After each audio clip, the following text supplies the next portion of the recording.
So Chris Brown's name is back in the headlines again, and this time it's not over a fight or some relationship drama or a tour or none of the usual things that we see him in the headlines for. Instead, he's in the headlines because an artist that he used to work with named Kevin McCall just went online on a podcast back on Fig and completely broke down on camera crying, saying that he's broke and pretty much that it's Chris Brown's fault. According to him, Chris basically finessed him out of money that he earned through songs that they made together. And he says that he's now living off EBT while Chris Brown is out here buying luxury cars, doing sold out shows and acting like nothing ever happened. Kevin says that this whole thing started years ago when he got cut out of one of Chris Brown's biggest songs ever, Look at Me Now. And that brings us to the moment where everything went left on this podcast. Judge, when keep moving and going to Atlanta, you have you don't have no rights out of wedlock. So then when I done did 3 years in prison, that shit was a whole little, all these little shits that come on, I can't even fight the Chris Brown shit. I got all type, I didn't get paid for Look at Me Now. I wrote on that. I wrote a whole verse, then Busta Rhymes cut the verse off, but I still did this part. What was we talking about? I need that bread. So in that clip that we just watched, you heard Kevin McCall explaining how his verse got cut off of Look at Me Now, and he never got paid for it, even though he did some work on other parts of the song, not just the verse that was cut. Now, depending on who you ask, Kevin was supposed to be next up. Back in the early 2010s, he was writing, producing, and even featuring on big records. But as fast as he was making a come up, he disappeared even faster. And the stories that followed were ugly. After he and Chris Brown fell out, Kevin's career really started to crash. He's been in and out of trouble ever since. There's been fights, arrests, domestic violence cases. Bro even got tackled in a courthouse back like 5 years ago after he refused to stop filming on Instagram while he was going through like a custody case. All right, things got bad for Kevin quick. The ex-boyfriend of a Real Housewives of Atlanta star in trouble with the law again. 34-year-old Kevin McCall finds himself behind bars today after he had a scuffle with sheriff's deputies inside the Fulton County Courthouse. Well, McCall lives in Los Angeles, but he was in town for a child custody hearing yesterday. He said he had a private attorney coming to represent him in court this morning, but after about an hour and a half, he was assigned a public defender. Coming to get mom. You're gonna have to give her to me. Marley, your daddy finna get you, baby. Like. The problem is that recording is not allowed inside the courthouse without permission. You can't record in this building. I'm not recording. I'm recording on my phone. You I'm not can't on record FaceTime. in this building, period. Okay, so what do you mean? I can't record on my phone. Deputies say McCall refused to comply and got into an altercation with them, tumbling down an escalator and breaking one of the deputies' eyeglasses. Take a look at the charges he's now facing. 4 misdemeanors and 1 felony. After his arrest yesterday, McCall's bond was set at $9,500. He couldn't pay and spent the night in jail. Today, a judge increased his bond by $2,000 for saying he was a gang member. I'll beat you up on crip, nigga. What does concern me is the terroristic threat misdemeanor charge. That clearly is something that we are looking at closely in Georgia regarding gang membership. Don't ever let nobody make you think you can't check him. It's how you do it. And just don't break the law. Yeah, since his falling out with Chris Brown, it's safe to say that things have not been going great for Kevin. He's done time, he's lost custody of his kids, and has basically hit rock bottom. And somewhere along the way, the industry completely turned its back on him. Now, they say that Kevin has a long history of burning bridges with just about everyone that he works with, going online, ranting about different artists, beefing with his exes, making threats that scared off anyone who might have wanted to help him. So when you see him now emotional, crying, saying that Chris Brown ruined his life, it's hard for people to know if that's necessarily the truth. Because when you look at Kevin's history, you really have to question, is he a victim or is he just somebody that self-sabotages? Either way, this beef between Kevin and Chris has been simmering for years. And when this viral interview dropped, of Kevin basically saying Chris owed him money, old clips of Chris Brown started to resurface where he was showing off everything that he owns and saying that, you know, he bought everything with Kevin's money. Just woke up and I thought about something. If this wrote all these songs that he claiming he wrote, why he ain't write no more? Oh wait, This is just one part of my house. This is life before K-Mac and life after K-Mac. Man, I'm gonna stop playing with this. Thank you, K-Mac. I bought this with your money. I bought this with your money. I bought this with your money. I was thinking about giving you this, but I bought this with your money too. I bought that with your money. That's the only one on the West Coast. Oh, I bought that one with your money too. I took a shit and then I bought this car. He's looking at you so disappointed, bro. You look whack as fuck. Hey, bro, I got you, my nigga. I got this Christmas change up. I got you this. Do your thing. Shout out to Ray J. We got you what's coming, K-Man. I just left rehearsal getting ready for this tour. And I just thought I should just keep being petty. So you know what I did? I went and bought a car. Not for K-Mac, but I bought one. Yeah, I just got mad. I was like, you know what I'm saying? I'm going to just keep using your money, K-Mac. I'm going to keep using your money. Hey, you see that?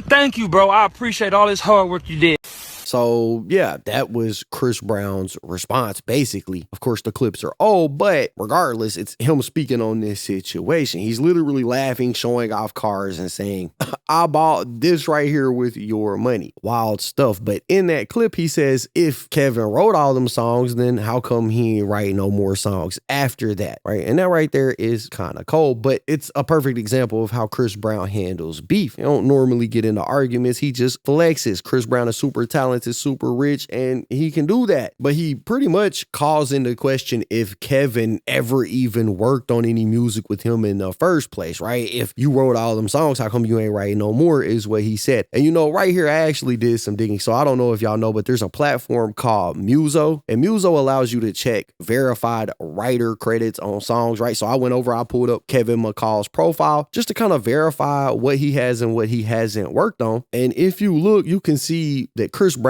basically claiming Kevin never worked with him like that is just not true. He's credited on multiple Chris Brown records, including Deuces, Yeah 3 Times, No BS, Strip, She Ain't You, and a bunch more. In fact, between 2010 and 2013, Kevin McCall was one of the main writers and producers behind the entire Fame and Fortune era. He's been credited on over 987 different songs and has collaborated with over 1.8 thousand people, right? Kevin has been well established and most certainly wrote on these records for Chris Brown. Like, there's no disputing that. So when Chris laughs and says if he wrote all that, then why he ain't writing no more? It's not that Kevin couldn't write anymore. It's just that after their fallout, nobody in the industry wanted to work with him, right? Chris Brown posted this up on his story and he said, remember this, you can't walk across a burnt bridge. And you know what's funnier than a troll? A broke one, right? So again, he's saying Kevin burnt all of his bridges. That's why he's broke. He then makes fun of him for being broke. But you know, I think Kevin's problems are actually much deeper than that. Because if you watch the Back on Fig podcast, if you watch the interviews they did with Kevin, he actually explains more in depth the trouble that he has been having, from the custody battle with his baby mamas over his kids to how much he pays in child support. He says that he's been behind on those child support payments, so they're in arrears. You know, he kind of gives a full perspective of his financial situation, and it's not good.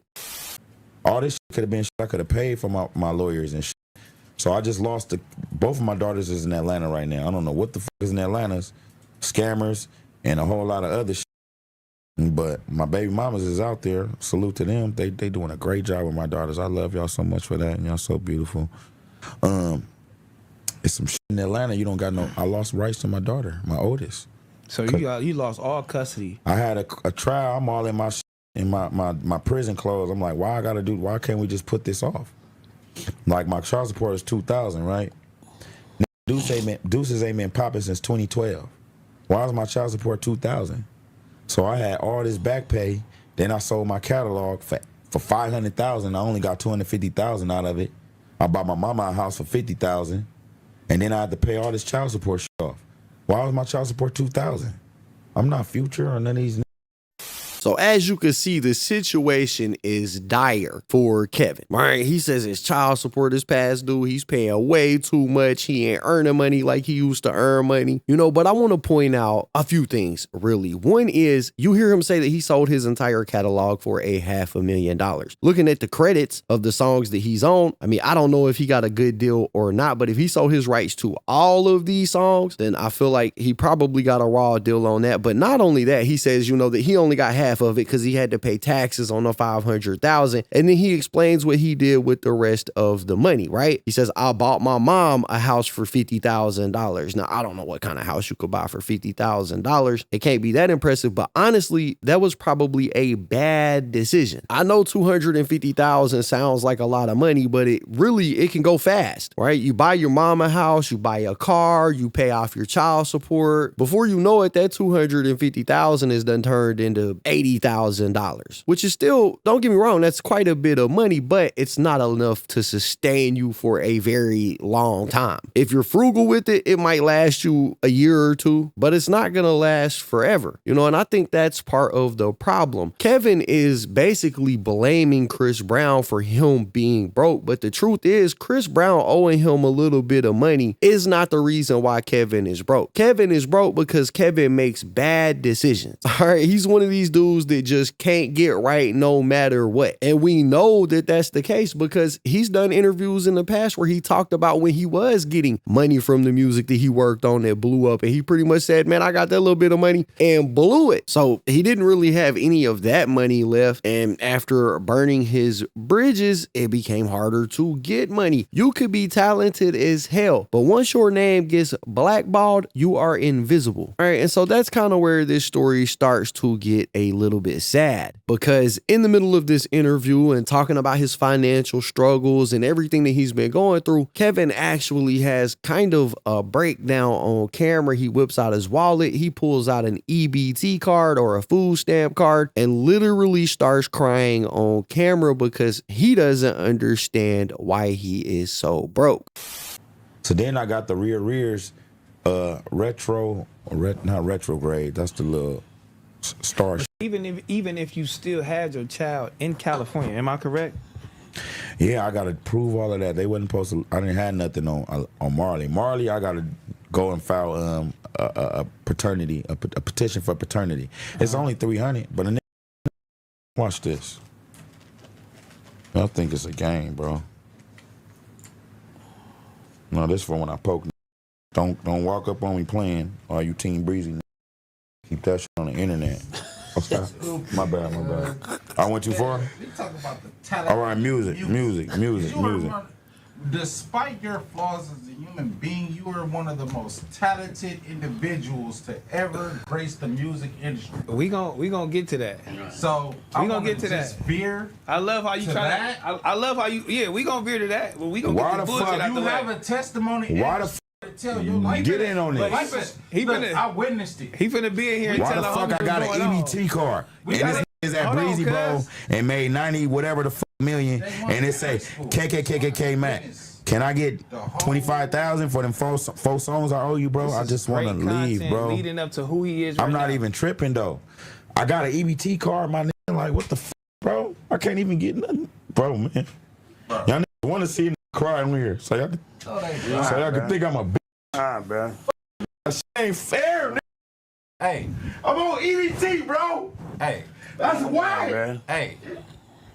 Look, bro. Calm down, bro. I'm on EBT, smack, look. Say my name, bro. That shit, I had to go up in that motherfucker and hide my face with a mask like COVID, bro. Don't act like every ain't had no motherfucking EBT card. On the set, I think I had an EBT call. Right? It really truly is kind of sad. I don't like to see anybody really suffering like that. So for me, it's sad at least. Dude might be a certified piece of shit, but everybody deserves to be able to afford their next meal. You know what I mean? Now, we did see Young Thug actually come out respond to this. He said, Kevin McCall, hit my line, dude. I'll give you the 25,000 you need. And I know Chris Brown would give it to you too. Also, bro, because he's a real one. People people just be busy sometimes. So Young Thug said he'll send a $25,000 over to Kevin McCall and then starts to donate Chris Brown's money for him too. And I doubt Chris Brown is going to be sending anything to Kevin. But let's talk about what the truth is. The truth is, even if Young Thug sent Kevin $25,000 and Chris Brown sent him $25,000, so even if they sent him a combined $50,000, I really truly don't think that it would change anything. You're talking about a guy who has probably made at least over $1 million in his career, and he has spent every single bit of it to the point where he needs to be on EBT just to survive. You're talking about a man who had child support bills that he decided not to pay even after he sold his music catalog. You are talking about a man who is incapable of making a smart financial decision. So even if you gave him the $50,000, I don't think that it would fix the situation. Kevin's been given plenty of opportunities in the past, real opportunities. He's got the writing credits, the placements, the features, and even got $500,000 for the publishing of his catalog. And instead of rebuilding or reinvesting that money, he basically just blew it and ended up broke again. If $500,000 didn't fix it, $50,000 isn't gonna fix it. You know, he says that Chris Brown still owes him money from the Look at Me song or Look at Me Now. But in the same interview, he says that he sold all of his publishing. So, I mean, which one is it? You can't be owed money on publishing for a song that you sold the rights to. Once you give up your publishing, that's it. You don't really get no more than that. So when he cries about his EBT, it's sad, yeah, but there's also a lesson to be learned here because Kevin McCall is not broke because of one bad check. He's broke because of a lifetime of bad choices, impulsive decisions, emotional reactions, and burning bridges with everybody who could have helped him get back on his feet. And that's what makes the situation kind of complicated because part of you feels like you should feel sorry for him, but the other part of you realizes that no amount of money is going to fix what's really going on here. But I mean, I don't know, man. That's what I got. That's the story. Y'all got to let me know what y'all think about this in the comments down below. Don't forget to hit the like button, subscribe, tap the notification bell so you get notified every time I upload a video. And as always, it's been fun rocking with y'all, man. I'm out.